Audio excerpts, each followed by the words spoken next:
Most people with hiatal hernia have been told, take your medication and avoid trigger foods.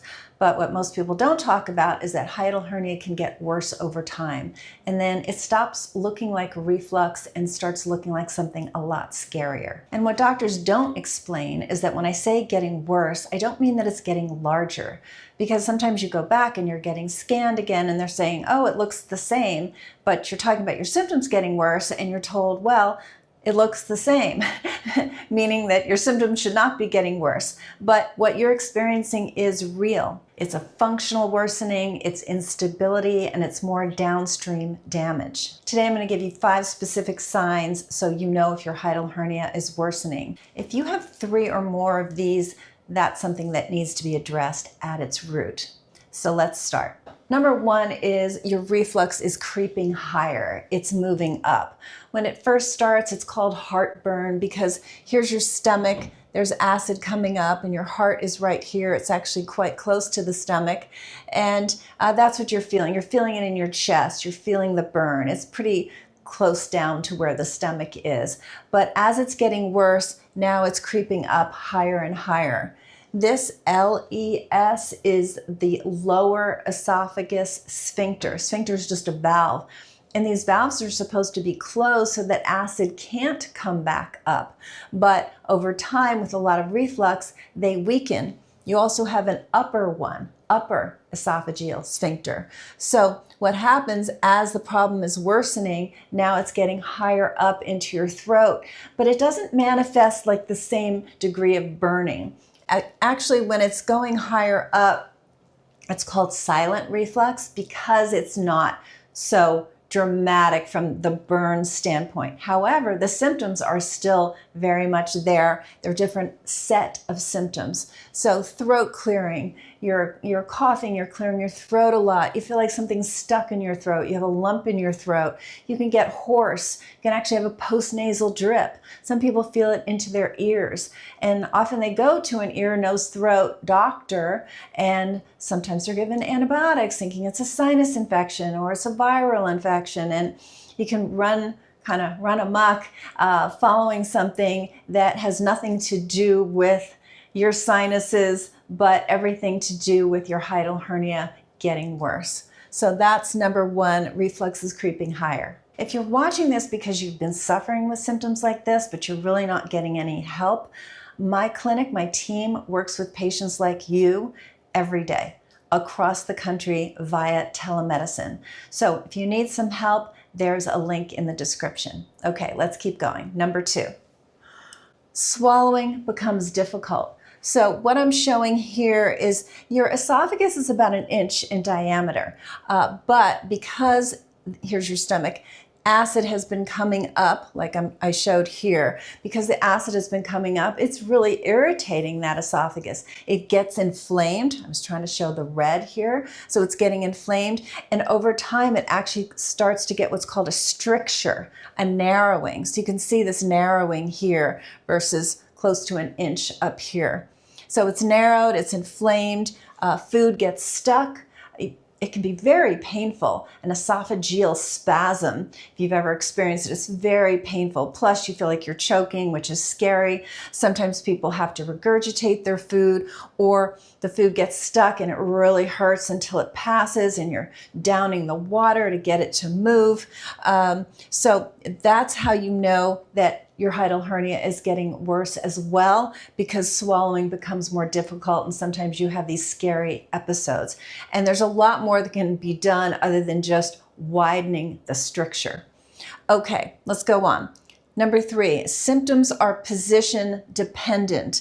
So initially what seems to happen is that you overeat and you get these symptoms. But now the symptoms are more position dependent, meaning if you're bending forward. I showed here pressure triggers. So here's your stomach. This is your diaphragm, your breathing muscle. There's an opening in the diaphragm for the esophagus to pass through. But what I'm showing here, this little blip, is the stomach pushing above. So 95% of all hiatal hernias are sliding. They push up, they come back down. They push up and they come back down. These are small to medium sized. But now the sliding becomes more frequent. So your symptoms are becoming more frequent. You can bend over to pick something up or tie your shoe, and that starts shortness of breath or acid reflux or heart palpitations or even anxiety. These are kind of the core 4 symptoms. Lying down. So now gravity is not helping pull everything down. So you lie down maybe after a meal or just to go to sleep at night, and that causes it. Straining, whether you're lifting something or you're straining at stool because you're a little constipated, or bloat, whether you overate or you just feel a lot of gas forming. Any of these are pressure triggers, and now you're finding that these positions are causing the symptoms of your hiatal hernia. Okay, so more position dependent. Now, number 4, medication is working less. The classic medication is a proton pump inhibitor. So what does that do? It blocks your acid pump, proton pump inhibitor. It's very good at blocking acid. But what it doesn't do is it doesn't affect bile or pepsin. Now, bile is produced in your gallbladder. Stomach acid is highly acidic. Bile is highly alkaline, but just as caustic, meaning just as irritating. And pepsin is produced in your stomach. It helps break down protein. So what happens when you're getting this reflux of not just acid, but pepsin, and then bile can come from the gallbladder and also due to the pressure get also pushed up into the esophagus. And the PPI doesn't affect that. It's an acid inhibitor. It's not a bile inhibitor. It's not a pepsin inhibitor. Does it do anything to address gas pressure? Not at all. Does it do anything to address mechanical sliding up and down? Not at all. It has a lot of negative side effects, the PPI, because you're cutting the acid, you're inhibiting your body's ability to destroy bad organisms, bad bacteria that are part and parcel of your food, which is why Mother Nature made your stomach a bag of acid. It's to kill bad organisms. Also, it allows you to extract key minerals and vitamins from your food, like calcium and magnesium and vitamin B12 and iron and zinc. Very, very important minerals and vitamins that if you're not extracting them from your food, now you're more likely to get brittle bones, you're more likely to get infections from the first reason I gave you, dementia, heart disease, kidney disease. There's a plethora of problems that come about secondary to being put on PPIs. And this is not my opinion. There is a lot of research to support these very concerns. So this is very well known that these are side effects. So your medication is working less because there's other things going on, but also important to get to the root cause of why you're put on the medication so we can wean you down and off. Now, I know that's a discussion for another time. If you have interest in this, I talk about PPIs on other videos, but let's keep going. So the last one, number 5. So we're looking, is this you? Are you experiencing any of this? So now number 5 is you're getting symptoms without eating. So initially this tends to start with, back in the day, right, it first started with, I just ate way too much, and I feel the acid, I feel, the pressure, et cetera, et cetera. But now it started only after eating, but now it's progressed, it's worsened.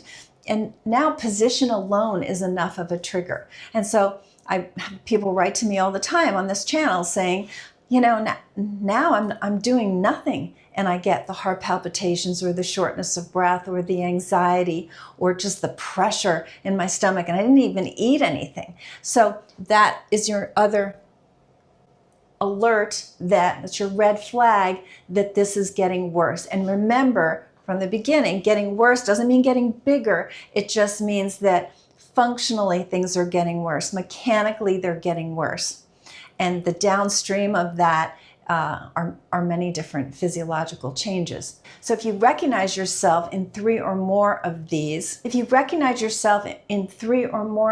signs, what I want you to realize is not about managing symptoms. It's getting to the root cause of why this is happening. A sliding hiatal hernia can be addressed. The stomach can be repositioned. The the diaphragm can be retrained, the vagus nerve can get calmed down, and the underlying malfunction can be resolved. You don't have to keep managing this forever. You've been looking for answers for a long time. You're in the right place. I'll see you on the next one.